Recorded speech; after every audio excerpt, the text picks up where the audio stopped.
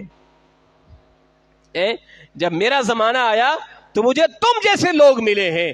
اللہ اکبر، اللہ اکبر۔ تو اس لیے جناب مولا کائنات کے زمانے میں فتنوں کا ظہور اور جنگ و جدل کا معاملہ اس لیے ہوا، اس لیے کہ عظیم دور چلا گیا اور ان عظیم شخصیتوں کو مشورہ دینے والی ذات مولا کائنات کی ذات تھی۔ اور جب علی کا زمانہ آیا تو پورا کا پورا یہ کارواں ہی بکھر گیا۔ اللہ اکبر۔ مگر پھر بھی علی المرتضیٰ رضی اللہ تعالی ثابت قدمی کے ساتھ جس طرح قوم کو متحد رکھا اور دین اسلام کی بھاگ دوڑ سنبھالی، وہ اپنی مثال آپ ہے۔ تو میں ذکر کر رہا تھا حضور کی اہل بیت سے محبت۔ امام شافعی فرماتے ہیں کہ اگر میں حضور کی آل پر درود نہ پڑھوں تو میری دعائی قبول نہیں ہوتی۔ یعنی وہ کیسے بدبخت تھے کہ حسین کا سر تن سے جدا کرنے والے جا کے نماز پڑھ رہے ہیں اور کیا کہہ رہے ہیں، اللہم صلی علی محمد وعلی آل محمد۔ آل کا سر کاٹ کر کہہ رہے ہیں اللہم صلی علی محمد وعلی آل محمد۔ کیسے بدبخت وہ لوگ تھے، کیسے بدبخت وہ لوگ تھے۔ اللہ، وقت کے اندر اتنی گنجائش نہیں ہے، میں کربلا کا واقعہ پورا کا پورا مختصر وقت میں بیان کرتا ہوں۔ دیکھیں، ابو بکر کا زمانہ، جناب عمر کا زمانہ، عثمان غنی کا زمانہ، علی المرتضیٰ کا زمانہ، پھر امام حسن کا زمانہ، امیر معاویہ کا زمانہ۔ آج یہ جو لوگ حسین حسین کہتے ہیں نا، جناب امام حسن کا نام اتنی شد و مز کے ساتھ نہیں لیتے، ٹھیک ہے نا؟ جس طرح حسین کے نعرے، حسین کا یوم، امام حسن کا یوم نہیں مناتے، اتنے اہتمام کے ساتھ نہیں مناتے۔ کیوں؟ ان لوگوں کو خار ہے، اس لیے کہ امام حسن نے امیر معاویہ سے صلح کیوں کی تھی۔ آپ تاریخ کے اوراق پڑھیں، انہی لوگوں نے جو آج حسین حسین کرتے تھکتے نہیں ہیں، ان لوگوں نے معاذ اللہ جناب امام حسن کو کسی نے منافق کہا، کسی نے آپ کو عیار کہا، کسی نے کیا کہا، فقط اس وجہ سے کہ آپ نے امیر معاویہ سے صلح کیوں کی ہے۔ اور آپ کو بڑی حیرت ہوگی، یہی وہ لوگ ہیں کہ جنہوں نے مولا کائنات کو شہید کیا، یہی وہ لوگ ہیں جنہوں نے حضرت امام حسن کو زہر دیا، اور یہی وہ لوگ ہیں کہ جنہوں نے امام حسین کو شہید کیا۔ تاریخ بھری پڑی ہے۔ امام حسن رضی اللہ تعالی عنہ کا جب آخری وقت تھا نا، آپ کو زہر دیا گیا، تو لوگ کہتے ہیں کہ ان کو زہر ان کی بیوی نے دیا۔ اللہ اکبر۔ امام حسن جانتے تھے کہ زہر کس نے دیا۔ امام حسین پوچھتے رہے، آپ بتاؤ نا کس نے دیا ہے؟ فرمایا نہیں، فرمایا ہو سکتا ہے جسے میں گمان کرتا ہوں وہ نہ ہو، جسے میں گمان کرتا ہوں وہ نہ ہو۔ اللہ اکبر۔ امام حسن نے آخری وصیت اپنے بھائی امام حسین کو کہی، فرمایا کہ بھائی ان پر آپ نے کبھی بھی اعتماد نہیں کرنا، ان کوفیوں پر آپ نے کبھی بھی بھروسہ نہیں کرنا۔ یہ امام حسن رضی اللہ عنہ کا آخری کلمات تھے امام حسین کو، ان پر کبھی بھی بھروسہ نہیں کرنا۔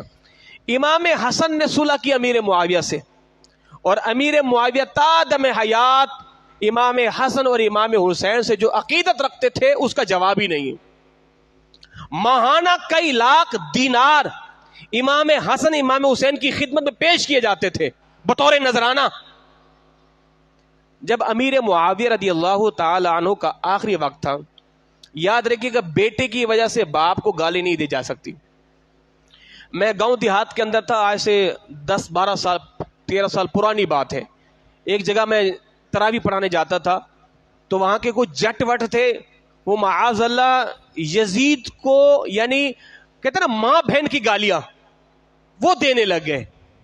میں نے کہا بدبختو، یزید کو برا بلا کہو، یزید کی جو ہے وہ ماں کو برا بلا نہ کہو, یزید کے باپ کو برا بلا نہ کہو. تمہیں معلوم ہے کون ہے؟ ان کا باپ صحابی تھا. تو جب میں نے اس طرح باتیں کی تو وہ الٹا مجھ پر چڑھ گئے, آپ یزید کے حمایتی ہیں. میں نے کہا بدبختو, میں یزید کے باپ کا حمایتی ہوں. تو بیٹے کی وجہ سے باپ کو برا نہیں کہا جائے گا. جب جناب نوح علیہ الصلوۃ والسلام کے یہاں پیدا ہونے والا کافر ہو سکتا ہے پیدا ہے, امیر معاویہ کے یہاں اگر پیدا بدبخت نہیں ہوا. تو امیر معاویہ رضی اللہ تعالیٰ عنہ سمجھتے تھے کہ اگر میں یہ مسئلہ یوں ہی چھوڑ کے چلا گیا نا, یہ اور جنگ و جدل ہوگا. لوگ اس تحقیق کو پڑھتے نہیں ہیں, اور بلا وجہ یہ جو آج کل سوشل میڈیا پہ ہے نا مرزا جھنڈوی, وہ قوم کو یوں ہی تو گمراہ کر رہے ہیں. وہ جو پلمبر مرزا جھنڈوی ہے وہ قوم کو یوں تو گمراہ کر رہے ہیں. وہ تاثر پتہ کیا دے رہا ہے؟ وہ لوگوں کو یہ باور کرا رہا ہے کہ صحابہ کرام شامل تھے معاذ اللہ حسین کی شہادت میں. وہ لوگوں کو یہ تاثر دیتے کہ سارے صحابہ کے ہوتے حضور کے گھر والے کیسے شہید ہو گئے؟ بدبختو, حضور کے گھر والوں کی تعداد تو 21 تھی اور 72 تن موجود تھے. ایک روایت میں تھے 139 تھے کربلا کے میدان میں. یہ تاریخ ہے, تاریخ کے اندر رتب و یابس ہوتا ہے. تاریخ کی کوئی بات حتمی نہیں ہوتی. بعضوں نے لکھا ہے کربلا کے میدان میں امام حسین کے 139 افراد تھے. 21 تو امام حسین کے اپنے گھر والے, اور بقیہ کون تھے؟ بقیہ صحابہ کرام کی اولادیں تھیں. تو یہ قوم کو یوں ہی گمراہ کرتا ہے.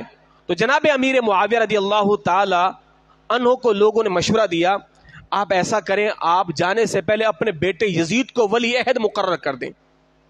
اب وہ ولی عہد کا دور تھا, ملوکیت خلافت کا دور ختم ہو گیا. امام حسن تک خلافت ختم, آگے ملوکیت بادشاہت کا سلسلہ شروع ہوا ہے. تو آپ نے فرمایا اگر میں اس کو نامزد نہیں کرتا تو پھر جنگ و جدال ہوگا, پھر خون ریزی ہوگی. تو آپ نے یزید سے کہا کہ دیکھو میں تمہیں نامزد تو کر رہا ہوں, مگر ایک بات کا خیال کرنا, اگر حسین, ابن عباس اور ابن زبیر اگر یہ ان میں سے کوئی انکار کر دے تو پھر تم نے پیچھے ہٹ جانا ہے, پھر چپکے ہوئے نہیں رہنا. اور یہاں حضرت امیر معاویہ کا وصال ہوا, اور عرب کے ہاں یہ دستور ہے کہ کسی بھی خلیفے کے انتقال کے بعد اس کی تدفین سے پہلے خلیفہ نامزد کر دیا جاتا ہے. تدفین بعد میں کی جاتی ہے, خلیفہ نامزد پہلے کیا جاتا ہے. جناب ابو بکر کا وصال دے کے, عمر کا دے کے, عثمان غنی کا وصال دے کے, اور آج عرب کے اندر بھی یہی ہے, ولی عہد کسی کا مرتا ہے تو پہلے خلیفہ مقرر ہوتا ہے اور پھر اس کو تدفین کی جاتی ہے. وہ کہتے ہیں اس لیے کہ زمین کا خلیفے سے خالی ہونا درست نہیں ہے. تو یزید نے, ولید تھا مدینے کا گورنر, صوبے دار, وہ صحابہ سے بڑی محبت کرنے والا, اس کو پیغام دیا کہ دیکھو حسین کو اور ابن عباس اور ابن زبیر کو, ابن زبیر جناب زبیر بن عوام کے بیٹے جناب صدیق اکبر کے نواسے تھے, کہ یہ 3 بندے ہیں, اور ایک جناب ابن عمر جناب عمر کے بیٹے, یہ 4 بندے ہیں, کہ اگر تمہارے آڑ آئیں گے تو یہ 4 آئیں گے, اگر انہوں نے حامی بھر لی تو پھر تم ٹھیک ہے. جناب ابن عمر تو چلے گئے مکے, اور جناب امام حسین کے پاس جب آیا نا ولید کہ آپ ہمارے پاس آئیے, مدینے کے گورنر ہاؤس میں گئے تو کہا کہ ہم چاہتے آپ ہماری بیعت کریں. تو ابن زبیر نے کہا یہ کیا بات ہے؟ تو جناب مولا حسین بڑے دور اندیش تھے, آپ سمجھ گئے کہ حضرت امیر معاویہ کا وصال ہو چکا ہے. تو آپ نے فرمایا کہ میں بیعت چھپ کے تو نہیں کروں گا, اس لیے کہ میں بیعت ویسے کروں گا جیسے ابو بکر کے زمانے میں, عمر کے زمانے میں, عثمان کے زمانے میں, اور میرے بابا مولا علی کے زمانے میں ہوا. سب کے سامنے مسجد کے اندر برسر منبر بیعت کی جائے گی. اب وہ چاہتے تھے کہ علی چھپ کے بیعت کر لیں, فرمایا کہ نہیں. تو مروان جیسا خبیث شخص, اس نے کہا ولید کو دیکھو اگر حسین تمہارے ہاتھ سے نکل گئے تو یزید تمہیں چھوڑے گا نہیں, ان کو یہیں روکو, بیعت لو. امام حسین رضی اللہ تعالی عنہ آپ نے اپنے گھر والوں کو لیا, ساز و سامان لیا, اور آخری الوداعی سلام اپنے نانا جان کی قبر انور پہ آ کے کیا, اور دوسری مرتبہ اپنے گھر کو تالا لگایا. پہلی مرتبہ جب حضرت مولا کائنات مدینہ چھوڑ کے کوفہ کو دارو خلافہ بنایا تھا، اور دوسری مرتبہ امام حسین اپنے گھر والوں کو لے کے اپنے گھر کو تالا لگا کے مکہ چلے گئے. وہاں حج کا زمانہ تھا اور لوگ جوک در جوک آ رہے تھے. آپ نے لوگوں سے گفتگو شنید کی. آپ نے فرمایا کہ کوفیوں کے خط آنا شروع ہو گیا. آپ آئیے آئیے آئیے. آپ نے اپنے چچا زاد بھائی جناب مسلم بن عقیل کو بھیجا. فرمایا کہ آپ جاؤ ان کی خبر گیری کر کے آؤ کہ یہ واقعی اس بات پر حامی ہیں کہ یہ اب دھوکہ دیں گے. جناب مسلم بن عقیل گئے. اچھا صحابہ کرام نے روکا تھا. صحابہ کرام نے امام حسین کو روکا، آپ نہ جائیں. آپ کے بابا کے ساتھ بھی ان لوگوں نے یہ حال کیا، آپ کے بھائی حسن کے ساتھ بھی یہ کیا. مگر مولا کائنات امام حسین علی مقام رضی اللہ تعالی عنہ ارشاد فرماتے تھے کہ ان کے اتنے خطوط آ رہے، ہو سکتے یہ توبہ طیب ہو چکے ہوں، یہ وفادار بن چکے ہوں، اور قیامت کے دن یہ میرے نانا کو یہ نہ کہیں ہم نے حسین کو بلایا تھا وہ تو آئے نہیں تھی، پھر ہم تو مجبوراً یزید کے ہاتھ میں ہاتھ دینا پڑا. جناب مسلم بن عقیل چلے اور کوفہ جب آئے، ایک دن 18,000 افراد نے آپ کے ہاتھ پر بیعت کی اور کہا ہم نے حسین کے بیعت کر لیے. بیعت کا معنی یہ نہیں ہوتا تھا بس ٹھیک ہے، بیعت کا مطلب یہ ہوتا تھا ہم آپ کے سفید و سیاہ میں شریک ہیں برابر کے، ہم آپ کے سامنے آواز نہیں اٹھائیں گے، بالکل آپ جو کرو گے اس کے تابع رہیں گے. بیعت کا مطلب یہ تھا. 18,000 کوفیوں نے بیعت کی، اور دوسرے دن 40,000 افراد نے امام مسلم بن عقیل کے ہاتھ میں بیعت کی. کہا اتنی بڑی تعداد. اور حضرت امام مسلم بن عقیل نے خط لکھا کہ آپ آ جائیں، کوفی ہمارے ساتھ ہیں. ابھی ادھر سے خط جو ہے مولا کائنات امام حسین کو جب پہنچا، آپ نے رخت سفر باندھا کربلا کو. اور وہاں جو گورنر تھا نا کوفہ کا، وہ صحابی حضرت نعمان بن بشیر تھے، وہ صحابی تھے. ان کو جب پتا چلا فرمایا کہ اب یزید جو ہے وہ دشمنی پہ تل آیا ہے. اور لوگوں نے کہا یزید کو یہ تیرا گورنر بڑا شریف ہے، یہ تو انہیں پروٹوکول دے رہا ہے. تو پھر یزید نے ابن زیاد جیسے خبیث کمینے شخص کو بھیجا جو ظالم تھا. رات آیا، نعمان بن بشیر کو گورنری سے معزول کیا اور مسلم بن عقیل رضی اللہ تعالیٰ کو پکڑا. پکڑنے کے بعد محل کے اوپر مینار پہ لے کے جا کر ان کو وہیں پہ زمین پہ مارا، ان کو وہیں شہید کر دیا. اور وہ جو 40,000 کے لگ بھگ کوفی تھے نا، امام مسلم بن عقیل جب مسجد میں آئے، آپ نے اللہ اکبر کہا تو صفیں بھری ہوئی تھی. جب سلام پھیرا تو ایک بندہ بھی نہیں تھا، سارے بھاگ گئے. ابن زیاد نے ایسی دھمکیاں دی، ایسا بلیک میل کیا، ایک کوفی بھی نہیں تھا، سارے بھاگ گئے. اور امام مسلم بن عقیل کو شہید کر دیا گیا. جناب حسین وہاں سے روانہ ہو چکے ہیں. راستے میں فرزدق ایک شاعر ملا، اس نے کہا حسین میں ابھی بھی مسلم بن عقیل کی لاش کو دیکھ کے آ رہا ہوں، آپ نہ جائیں، آپ نہ جائیں. اس لیے کہ ان کوفیوں کے دل تو آپ کے ساتھ ہیں مگر ان کی تلواریں یزید کے ساتھ ہیں.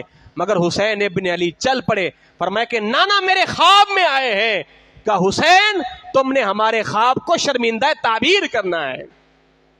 حسین چل پڑے آگے. جناب حر نے آ کے آپ کا راستہ روکا، کہا نہیں جانے دوں گا. فرمایا کہ نہیں میں تو جاؤں گا. اور وہ حر کون تھا؟ حر بن یزید، یزید کا بیٹا نہیں تھا، ان کے والد کا نام یزید تھا. اللہ اکبر. جناب امام حسین کا راستہ روک لیا، اور ادھر حر کا لشکر، ادھر امام حسین کا لشکر. نماز عصر، بلکہ ظہر عصر مغرب، یہ 3 نمازیں حر نے امام حسین کے پیچھے پڑھی. تھا مخالف، نماز امام حسین کے پیچھے پڑھ رہا ہے. وہ یہ سمجھتا ہے کہ نماز تو وہ ہے جو نبی کے نواسے کے پیچھے پڑھی جائے.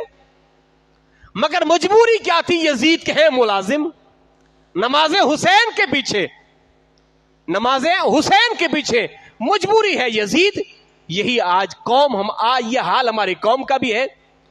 نماز علماء کے پیچھے، مگر ووٹ بدبختوں کو. دل ان کے ساتھ ہے، مرنا ان کے لیے ہے، جینا ان کے لیے ہے. آپ بڑے عزت والے ہیں، بڑی تکریم والے ہیں، مگر مجبوری ہماری بھی تو ہے. امام حسین وہاں سے چلے، کربلا کے میدان میں جب پہنچے، ادھر ابن زیاد نے عمر بن سعد کو بھیجا. دیکھیں یہ لالچ بڑی خطرناک چیز ہے. عمر بن سعد، حضرت سعد بن ابی وقاص کا بیٹا، باپ کتنی شان والا، بیٹا کتنا نامراد. سعد بن ابی وقاص کون صحابی ہیں؟ یہ وہ صحابی ہیں جنگ احد کے اندر میرے مدنی آقا تیر اٹھا کے دیتے تھے، اور سعد بن وقاص تیر اندوزی کے اتنے ماہر تھے، جس کا نشانہ لیتے تھے اسی کو جا کے ٹھک کر کے لگتا تھا، اتنے تیر اندوزی کے ماہر تھے۔ اور حضور کیا فرماتے تھے؟ ارمی یا سعد فدا کا ابی و امی، اے سعد مارو ان بدبختوں کو تیر، تم پر مجھ محمد کے ماں باپ قربان۔ ساری کائنات حضور سے کہے اور حضور اپنے صحابی سے کہے تم پر میرے ماں باپ قربان۔ باپ کتنی شان والا ہے اور بیٹا کیسا نامراد۔ 10,000 کا لشکر لایا گیا، اور پھر 10 سے 20، 20 سے 22,000 کا لشکر۔ جناب حر سامنے کھڑے ہوئے ہیں، شمر بھی ہے، ابن زیاد بھی ہے، خولی بھی ہے۔ جناب حر نے کہا اب تم لڑو گے؟ کہا بالکل لڑیں گے۔ کہا بدبختو تم نے قرآن نہیں پڑھا؟ وَكُلٌّ وَعَدَ اللَّهُ الْحُسْنَى قُلْ لَا أَسْأَلُكُمْ عَلَيْهِ أَجْرًا إِلَّا الْمَوَدَّةَ فِي الْقُرْبَى الحسن والحسین سیدہ شباب اہل الجنہ، تم ان سے لڑو گے؟ کہا بالکل لڑیں گے۔ اور پھر کیا تھا؟ حر نے وہیں پر دل کی بات مانی اور یزیدی لشکر چھوڑ کے حسینی لشکر میں آ گیا ہے۔ حسینی لشکر میں آ گیا۔ جس نے حسین کا راستہ روکا یہ وہ حر تھا جس نے سب سے پہلے اپنی گردن حسین کے لیے کٹوائی ہے۔ اور پھر کیا تھا؟ جناب مولا کائنات نے سب کو قربان کیا، اپنے 4 بھائی قربان کیے، اپنے 2 بیٹے قربان کیے، اپنے 2 بھتیجے قربان کیے، اپنے 2 بھانجے قربان کیے۔ اللہ اکبر۔ ابو بکر، عمر، عثمان، عباس، 4 بھائی قربان، 2 بیٹے، علی اکبر، علی اصغر۔ علی اکبر جناب حسین کے وہ بڑے بیٹے تھے، صحابہ کرام کہتے ہیں ان کو نا ہم شبیہ مصطفیٰ کہا جاتا تھا۔ انہیں اگر کسی کا حضور کو دیکھنے کو دل ہوتا نا تو کہتے جاؤ علی اکبر کو دیکھ لو، ان کا بالکل ہو بہو رخ زیبا حضور سے ملتا ہے۔ ہم شبیہ مصطفیٰ علی اکبر، انہیں شہید کیا گیا۔ علی اصغر کو آپ باہر لائے، بدبختوں نے تیر مارا، انہیں شہید کیا۔ آپ کی بہن زینب نے اپنے 2 بیٹے اور محمد کو پیش کیا، انہیں شہید کیا گیا۔ حضرت امام حسن کے بیٹے قاسم، ان کو پیش کیا گیا، ان کو شہید کیا گیا۔ 21 افراد امام حسین کے گھر والوں سے شہید ہوئے، 21 افراد۔ اب آخر میں امام حسین علی مقام نے اپنے بیمار بیٹے زین العابدین سے فرمایا بیٹا اب تم نے میرے گھر والوں کو لے کے جانا ہے۔ فرمایا نہیں بابا میں نے بھی لڑنا ہے۔ کہا نہیں، تم نے ان گھر والوں کو لے کے صحیح سالم مدینے جانا ہے۔ اور آپ نے اپنی بہن زینب سے کہا دیکھ میری بہن بالکل اف تک نہیں کرنا، کوئی رونے کی آواز نہ آئے، کوئی چیخنے چلانے کی آواز نہ آئے، کوئی چہرے کو نہ پیٹا جائے۔ اپنی بہن کو وصیتیں کی اور اپنے بیٹے کے ہاتھ میں سارا قافلہ دیا، اور حسین ابن علی کربلا کے میدان میں گئے، بدبختوں سے خطبہ دیا کہ لوگوں سنو، جانتے ہو میں کون ہوں؟ میں محمد کا نواسا ہوں، میں وہ ہوں کہ جس کی زبان کو حضور چوسا کرتے تھے۔ بی بی فاطمہ فرماتی سرکار ایک مرتبہ جا رہے تھے کسی سفر میں، امام حسن اور امام حسین کی رونے کی آواز آئے، حضور سواری سے اترے فوراً واپس آئے۔ فرمایا بیٹی فاطمہ کیا ہوا، کیوں رو رہے ہیں؟ فرماتی بابا جان گھر میں پانی نہیں ہے، انہیں پیاس لگی ہے، پانی نہیں ہے اس لیے رو رہے ہیں۔ حضور نے فرمایا تمہارے مشکیزوں میں پانی ہے؟ قافلے والوں سے پوچھا، کہا نہیں حضرت بالکل نہیں ہے۔ حضور نے فرمایا لاؤ حسین مجھے دو، حسن مجھے دو۔ بی بی فاطمہ نے چادر کے نیچے سے حسین کو دیا۔ اب پانی تو تھا نہیں، کیا کرتے؟ میرے مدنی آقا نے اپنی زبان حسین کے منہ میں رکھ دی، اپنی زبان کو حسین کے منہ میں رکھا، اور حسین نے حضور کی زبان کو چوسنا شروع کیا۔ حضور کی زبان کو چوستے رہے چوستے رہے، ان کی پیاس کی شدت جاتی رہی۔ فرمایا اب حسن کو دو۔ حسن کے منہ میں اپنی زبان کو رکھا، وہ چوستے رہے، چوستے چوستے جو ہے وہ ان کی بھی پیاس کی شدت ختم ہو گئی۔ میں کہتا ہوں تم یہ کہو حسین پانی کو ترسے، میں کہتا ہوں رب کعبہ کی قسم میں قیامت تک ماننے کو تیار نہیں ہوں جس نے حضور کی زبان کو چوسا ہو، اپنی پیاس بجھائی ہو، وہ بھلا پانی کو کیسے ترسے؟ ارے بھائی وہ زبان چوسنا ہی ان کے لیے کافی تھا۔ لم سے لبے حسین کو ترسا ہے آب ریت پر، لمسے لبے حسین کو. اگر میں یہ کہوں حسین پانی کو تڑپتے رہے, نہیں, ہاں پانی تڑپتا رہا حسین کو, فرات مچلتا رہا حسین کو, حسین نہیں مچلے. اللہ اکبر. پھر حسین نے خطبہ لاجواب خطبہ دیا. آپ نے فرمایا جانتے ہو میں کون ہوں؟ میں یہ ہوں, میں یہ ہوں, میں یہ ہوں. یزیدیوں کے دل پگھلنے لگ گئے, ان کے ہاتھوں سے تلواریں چھوٹنے لگ گئی. ابن زیاد نے دیکھا کہ بات کہیں الٹ نہ ہو جائے, یہ سارے کے سارے وہاں نہ چلے جائیں. فرمایا حسین ہم جانتے ہیں, بات ختم کر میدان میں آ. حسین نے فرمایا میں تم سے زندگی کی بھیک نہیں مانگ رہا, میں اپنی حجت پوری کر رہا ہوں تاکہ قیامت کے دن تم یہ نہ کہو ہمیں تو حسین نے بتایا ہی نہیں تھا, ہمیں حسین نے بتایا ہی نہیں, میں حجت پوری کر رہا ہوں. پھر حسین جب کربلا کے میدان میں گئے اور پھر لڑتے رہے. سر حسین کو جب تن حسین سے جدا کیا گیا, ایک شخص آتا ہے اس کا ہاتھ کانپتا ہے. پھر خولی جیسا نامراد شخص آ کے سر حسین کو تن حسین سے جدا کرتا ہے. یارو وہ کیا قیامت خیز منظر ہوگا, وہ کیا قیامت خیز منظر ہوگا. ساری کائنات کو جان دینے والے کی اولاد کے ساتھ آج یہ کیا جا رہا ہے. زندہ بچیوں کو درگور کرنے والوں کو بچانے والی آج اولاد کے ساتھ یہ کیا جا رہا ہے.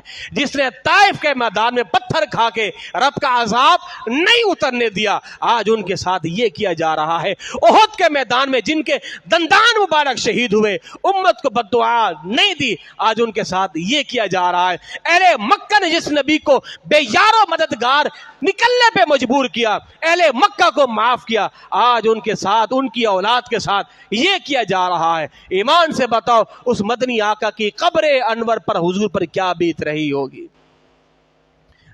کیا بیت رہی ہوگی. مگر یہ ساری گفتگو کا خلاصہ تو یہی ہے نا, وَلَنَبْلُوَنَّكُمْ بِشَيْءٍ مِّنَ الْخَوْفِ وَالْجُوعِ وَنَقْصٍ مِّنَ الْأَمْوَالِ وَالْأَنفُسِ وَالثَّمَرَاتِ.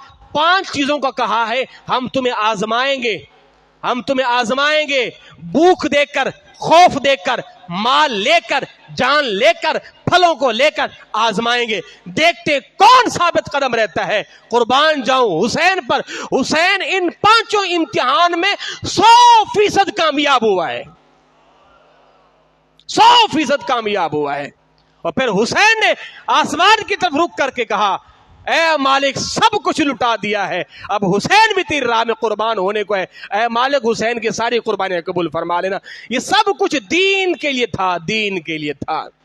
میں یہی تو چیخ کے بولتا ہوں, ہماری قوم کربلا کا درس سنتی ہے مگر اس پر عمل نہیں کرتی. حسین کیوں گئے تھے؟ وزارت کے لیے, صدارت کے لیے, حکومت کے لیے. او بھائی جسے جنت کی سرداری مل گئی ہو وہ بھلا دنیا کی کرسی کے لیے جائے گا؟ اللہ اکبر. حضور نے کیا فرمایا حسن و حسین جنتی نوجوانوں کے سردار ہیں, اور ابو بکر و عمر بھی سردار ہیں. کن کے؟ فرمایا کہ ادھیڑ عمر کے لوگوں کے سردار ہیں. جو لوگ دنیا میں بوڑھے ہو کر مرے ہوں گے نا وہ جنت میں کیا ہوں گے؟ جوان ہو جائیں گے نا. جو دنیا میں بوڑھے ہو کر مرے ہوں گے جنت میں وہ جوان ہو جائیں گے. ان کے سردار ابو بکر و عمر ہوں گے, اور جو بچپن میں یہ جوانی میں مرے ہوں گے ان کے سردار حسن و حسین ہوں گے. ان کے سردار حسن و حسین ہوں گے. اللہ اکبر. سر حسین کو جب تن حسین سے جدا کیا گیا اور پھر آپ کا سر انور نیزے کی نوک پر ہے, بدبخت لے کے جا رہے ہیں. اللہ اکبر. اور پھر لوگ کیا کہتے ہیں, دیکھو ہم تو جیت گئے ہیں, پر میں بدبختو جیتا تو آج بھی حسین ہے, تمہارے سروں سے اونچا تو سر حسین کا ہی ہے. تمہارے سروں سے اونچا سر تو اب بھی حسین کا ہے, وہ تو کٹ کر بھی جیت گیا ہے اور تم کاٹ کر بھی ہار گئے ہو. راستے میں جا رہے ہیں, ایک راہب نے دیکھا, اللہ اکبر, یزید کے پاس ایک یہودی بیٹھا تھا. یہودی نے کہا تم نے اپنے نبی کے اولاد کے ساتھ یہ کیا؟ وہ یہودی کہتا ہے میرا اور جناب داؤد کا علیہ السلام کا 70 پشتوں سے واسطہ ہے. کہا کہ میں جناب داؤد علیہ السلام کی اولاد میں ہوں, 70 پشتوں کا واسطہ ہے. یہودی آج میری تعظیم کرتے ہیں. یہودی آج بھی میری تعظیم کرے، 70 پشتوں کا بیچ میں واسطہ ہے، بدبختو یہاں تو ایک پشت کا بھی واسطہ نہیں ہے، تم نے یہ حال کر دیا ہے۔ ایک راہب نے دیکھا سر حسین کو، کہا ایسا کرو رات کو میرے یہاں ٹھہر جاؤ اور سر حسین ایک رات کے لیے مجھے دے دو، یہ اشرفیاں لے لو، یہ درہم و دینار لے لو۔ دنیا کے پجاری تھے، مال کے لیے مرنے والے تھے، سب کچھ دے دیا۔ سر حسین کو وہ راہب لیتا ہے، وہ پادری لیتا ہے، وہ عیسائی لیتا ہے، سر حسین کو دھوتا ہے، دھونے کے بعد خوشبو لگاتا ہے، ایک بہترین تخت کے اندر سر حسین کو رکھتا ہے، ایک روایت میں اپنی رانوں پر رکھتا ہے، ساری رات سر حسین کو تکتا رہتا ہے، تکتا رہتا ہے، تکتا رہتا ہے۔ وہ پادری کہتا ہے میری آنکھ لگتی ہے حسین کا نانا آ کے کلمہ پڑھا جاتا ہے، حسین کا نانا کلمہ پڑھا گیا ہے۔ یارو جس نے حسین کے سر کی تعظیم کی، اللہ نے اسلام کی دولت عطا فرمائی ہے، بدبختو تم نے کھوٹے داموں میں حسین کے لیے تو میدان میں آ گئے۔ اور سارے آج لوگ پتہ کیا کہتے ہیں، یہ بھی سنتے جاؤ، میں ہمیشہ کوشش کرتا ہوں کہ کام کی بات کروں۔ آج کچھ لوگ نا یزید کو امیر المؤمنین بھی کہتے ہیں، یہ یاد رکھیے گا۔ آج لوگ کہتے ہیں نا جناب آپ مدینے میں جا کے ان کے پیچھے نماز کیوں نہیں پڑھتے؟ ابھی وہاں کے ایک سعودی مولوی کا بیان ہے، اس نے پتہ کیا کہا، کہتا ہے یزید تو امیر المؤمنین تھا، اس کی بڑی خدمات ہیں، بدبختو جو قاتلان حسین کو رضی اللہ تعالی عنہ کہے ہم ان کے پیچھے نمازیں پڑھیں،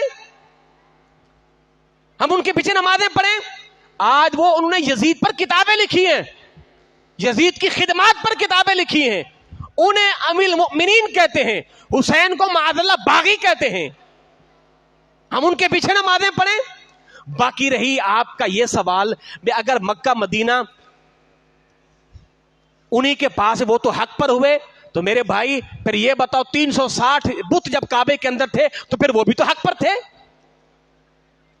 پھر وہ بھی تو حق پر تھے، مدینے میں سارے منافق رہتے تھے، پھر وہ بھی تو حق پر تھے۔ یہ کوئی دلیل نہیں ہے۔ سر حسین کو جب یزید کے دربار میں رکھا گیا، اب لوگ کہتے جناب یزید کا تو ہاتھ ہی نہیں تھا، ابن زیاد نے مروایا، اگر ابن زیاد نے مروایا تو یزید نے ابن زیاد کو مارا کیوں نہیں؟ یزید پھر خاموش کیوں بیٹھا رہا؟ اس لیے کہ وہ اس میں برابر کا شریک دار تھا، ساری پالیسی اسی کی تھی۔ اور پھر جب سر حسین کو تخت میں رکھا ہوا ہے، یزید کے ہاتھ میں چھڑی ہے، وہ ظالم، وہ خبیث، وہ بدبخت، شکل کا بدنما تھا، فاسق تھا، فاجر تھا، زانی تھا، شرابی تھا، اس نے چھڑی لی اور امام حسین کے لبہائے مبارک پہ اس نے مارنا شروع کی۔ حضور کے صحابی ہیں زید بن ارقم، بڑی عمر کے صحابی تھے، بوڑھے تھے، وہ بیٹھے ہوئے تھے ساتھ، کہا او بدبخت اپنی چھڑی کو لبے حسین سے ہٹا، خدا کی قسم ان ہونٹوں کو میں نے کئی مرتبہ اپنے نبی کو چوستے ہوئے دیکھا ہے،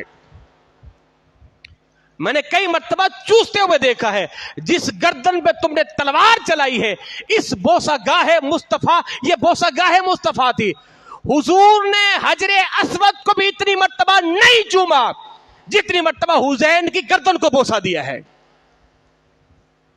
وہ بوسہ گاہ مصطفیٰ تھی جس پر تم نے تلواریں چلائی ہیں۔ یہ تو قیامت کا دن جب ہوگا اور پھر پتہ چلے گا۔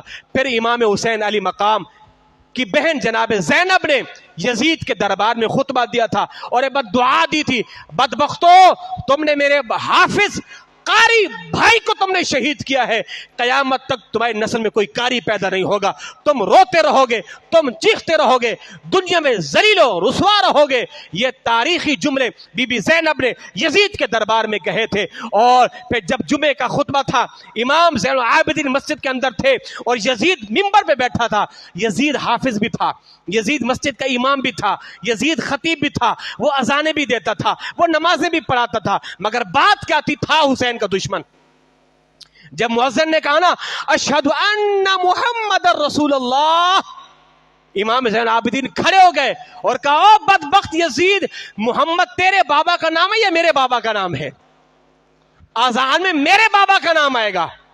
اللہ اکبر۔ پھر امام زین العابدین وہ سالار قافلہ، وہ بیمار قافلہ، پورا کا پورا قافلہ لے کے مدینے جاتے ہیں اور گنبد خضرا کے مکی کے باز جا کے یہ عرض کرتے ہیں نانا جان آپ کے بیٹے نے سب کچھ قربان کر دیا ہے اور آپ کے دین کو بچا لیا ہے۔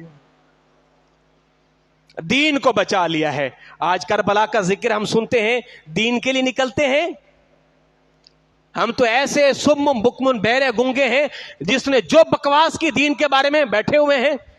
یزید اتنا کہتا تھا حسین ہاتھ دے دو بس, باقی سب کچھ آپ کا ہوگا. حسین نے کیا کہا, نہ حسین ہاتھ نہیں دے گا. سرداد نہ داد دست در دست یزید. حسین نے گردن تو دے دی, ہاتھ نہیں دیا. حسین نے گردن تو دے دی, ہاتھ نہیں دیا. سرداد نہ داد دست در دست یزید. حقا کے بنا لا الہ است حسین. دین کی پناہ حسین ہے, دین کی شان حسین ہے. اللہ امام حسین علی مقام رضی اللہ تعالی عنہ پر اپنی کروڑوں رحمتوں کا نزول فرمائے. میں بات ختم کرنے لگا ہوں. حسین تیرا, حسین میرا, حسین ان کا, حسین ان کا, حسین رب کا, حسین سب کا, وہ صوفیوں کا, قلندروں کا, وہ خشکیوں کا, سمندروں کا. حسین گرنا شہید ہوتا تو آج گھر گھر یزید ہوتا. حسین وہ انقلاب لایا, بقا کی ایسی کتاب لایا, وہ جس کا عنوان ہے شہادت. شہید زندہ ہے تا قیامت, شہید زندہ ہے تا قیامت. اللہ رب العزت امام حسین علی مقام کا صدقہ ہم سبوں کو عطا فرمائے. اس موضوع میں مزید طوالت تھی, میں نے گفتگو سمیٹ کے اتنی باتیں آپ کی سماعتوں کے نظر کی ہیں, اور میں نے جمعے میں بیان کیا ہے. بہت سی ایسی چیزیں ہوتی ہیں کہ جس کا اس کے ساتھ کوئی تعلق بھی نہیں ہوتا, اور لوگ جو ہے من گھڑت چیزیں شامل کر کے اہل بیت کی توہین کرتے ہیں, ان کا نقص بیان کرتے ہیں. اللہ اکبر, اللہ اکبر. اللہ رب العزت حسین اور حسین کے جتنے بھی جانثار تھے, اللہ ان کی قبروں پر اپنی کروڑوں رحمتوں کا نزول فرمائے. یاد رکھیے گا صحابہ کرام بھی شامل تھے, صحابہ کرام کے بچے بھی تھے. یہ جو تاثر دیا جاتا ہے کہ صحابہ کرام دیکھتے رہ گئے, نہیں, صحابہ کرام تھے, صحابہ کے بچے تھے, اور صحابہ نے منع بھی کیا تھا.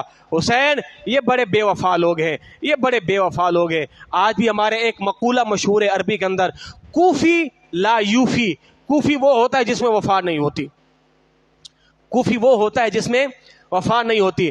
اس زمانے میں صحابہ کرام بھی تھے کوفہ کے اندر, اس زمانے میں تابعین بھی تھے, تبع تابعین بھی تھے کوفہ کے اندر, اور کوفہ دارالخلافہ جناب مولا کائنات رضی اللہ تعالی عنہ نے بنایا تھا. اللہ رب العزت حسین ابن علی کا صدقہ ہم سبوں کو عطا فرمائے, اور آپ کی قبر انور پر اپنی کروڑوں رحمتوں کا نزول فرمائے. اللہ اس محفل پاک کو اپنی بارگاہ میں قبول اور منظور فرمائے.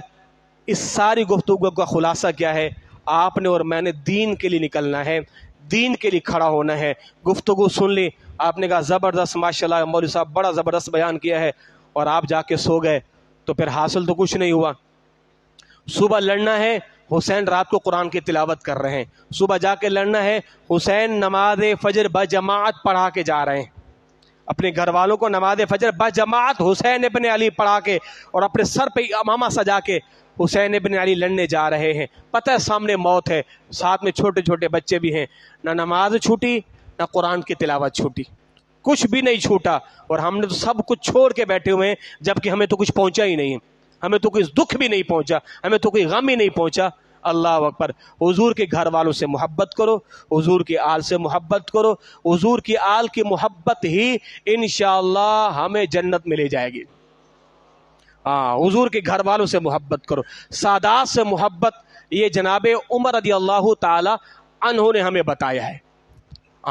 جناب عمر کا یہ طریقہ تھا کہ سادات کو ڈبل دیا جائے, سادات کو, سیدوں کو ڈبل دیا جائے, اس لیے کہ سید تو ہمارے سردار ہیں, سید تو ہمارے سردار ہیں. اللہ اکبر. وما علی الا البلاغ المبین.